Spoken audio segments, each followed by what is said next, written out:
Мамо Джанка. Мамо Джанка, съгреших. Бягам цяло лято, вадя мъдреци и съжалявам. За шарните къщи с палачинки и бавни сутрини. Мамо Джанка, съгреших. Забравих тялото си до най-високия връх в Германия. Усещам как го боли от разстояние, както разделените близнаци по филмите. Мамо Джанка, съгреших.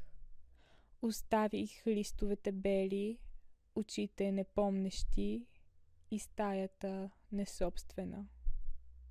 Опадах. Мамо Джанка, съгреших. Няма да остане време за малини, за смокини, черешите минаха. Изведнъж се оказвам на 20 и съм пропуснала много.